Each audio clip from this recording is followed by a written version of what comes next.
Back in 1915, the explorer Sir Douglas Mawson marvelled at the wildlife on Macquarie Island, deep in the Southern Ocean. The World Heritage listed spot is home to a research base for Australia's Antarctic Division. It's also a haven for millions of seabirds and marine animals, but it's being devastated by rabbits and rodents. Now, after years of planning and a false start last year because of bad weather, a $25 million eradication program is in full swing. Tracy Bowden reports.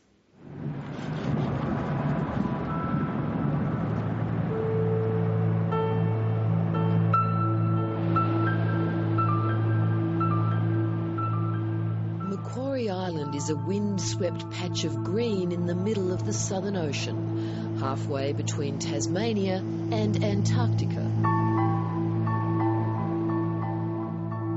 Its isolation and rugged beauty still touch those who make the long journey here.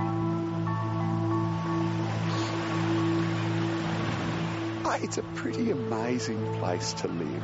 From a biological point of view, it's almost like living in some sort of nature documentary. There are so many animals packed in such a small space. This really is a remarkable spot. The penguins, these are king penguins, one of the species on the island, and they just wander right up to you, clearly not at all afraid. Elephant seals are flopping all over the beach, but their environment is under threat. The damage that has been done to the natural environment here is just staggering. Literally brings tears to people's eyes who know the place and know what the landscape looks like. The massive operation coordinated by the Tasmanian Parks and Wildlife Service hopes to address the problem once and for all. The goal is to eradicate 3 non-native species from the island: ship's rats, house mice and rabbits.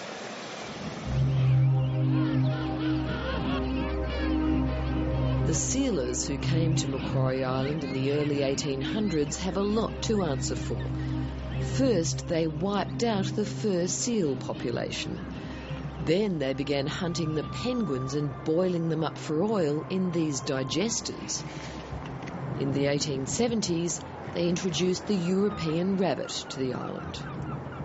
Rabbits are a very welcome form of alternative food for them, so I guess they just didn't have the foresight or maybe the values to think of what those rabbits might do to the island once the sealers had left. But by the 1970s, long after the sealers had gone, there were more than 100,000 rabbits on the island. They wreaked havoc with the vegetation, causing soil erosion and destroying nesting burrows. Myxomatosis reduced the population for a time, but the rabbits developed immunity and their numbers again grew. I think it's first to say that I think we're making history. I think it's the first dog training class ever in the middle of the Great Southern Ocean. As they head south from Macquarie Island on board the icebreaker the Aurora Australis, 12 key members of the eradication team are being put through their paces by trainer Steve Austin. This has taken a lot of dogs to get here. I mean, what you see now is the end result of probably 40 or 50 or 60 dogs that have gone through processes that haven't made it. These dogs are the cream of the crop. These are the SAS of rabbit dogs, you know. Stay your dogs.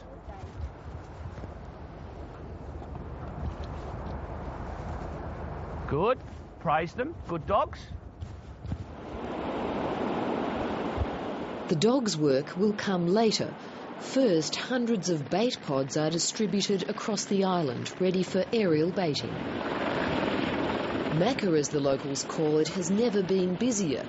Normally there'd be about a dozen people living here at the Australian Antarctic Division research base.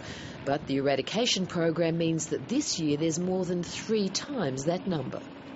This is a really clear example of the damage done by the rabbits. This small area has been fenced off and shows the sort of vegetation you'd normally expect to be all over these hillsides, including the Macquarie Island cabbage. But if you look up the hill, a mass of rabbit warrens. This is the damage they've done. The aerial baiting is being staged at this time of year because there are fewer native species on the island which could be harmed. But Keith Springer says there will be collateral damage. The deaths of some birds, in this case, can be expected, so it's a reality that we needed to accept early on. We have long-term goals for the project, and so in 50 years' time, for example, and onwards, would the benefits to those species have accrued to the point that the mortality in the first instance is outweighed. The program is not without its critics. Last year baiting was cancelled due to bad weather, but hundreds of birds still died.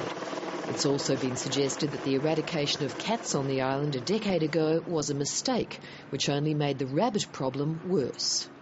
There was a suggestion that mismanagement was a part of this because the cats were eradicated, and then you had the extra problem with the rabbits. I think it was a factor, but it would be an oversimplification of the situation to suggest that that was the reason, and it may not have even been a strong reason.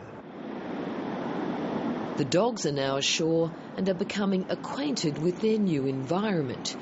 This could be home for several years. This is quite a scene, seeing dogs just a few metres away from penguins and not flinching. What's this exercise all about? Well, this exercise, Trace, is to make sure that when the dogs are working around native wildlife at Macquarie, that they don't go anywhere near them and don't have any attempt to hurt them. So it's very important and probably the most difficult part of the training that dogs have to go through.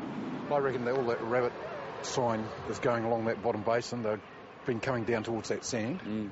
It's expected that the aerial baiting won't be enough, and that's where the dogs come in.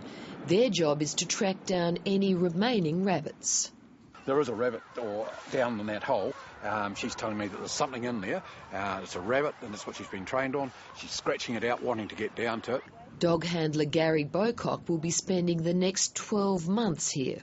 Then we'll put down some gas down the holes, and then we'll block up the hole.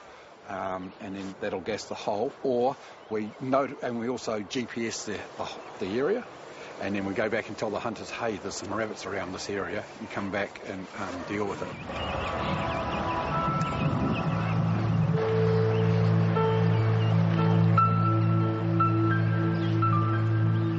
This is a long-term project. Only after there have been no rabbit sightings on the island for 2 years can the team declare victory. Now, control isn't enough. You need to remove every last rabbit, don't you? Any individual that remains means that we've failed in the entire project. So there's no half measures with success, and a single breeding pair left on the island of mice, rats or rabbits would mean that we've failed in that goal. As outgoing station leader Ivor Harris heads home, he ponders the future of the long-awaited program and of Macquarie Island. Now, more than $25 million, lots of people, lots of time, an enormous amount of effort. Some might say, well, is it worth it? How do you place a dollar value on something that is biologically unique and special as Macquarie Island? It's just an amazing place. It's the only one in the world like it. And if we can't look after Macquarie Island, it'll be a sad day.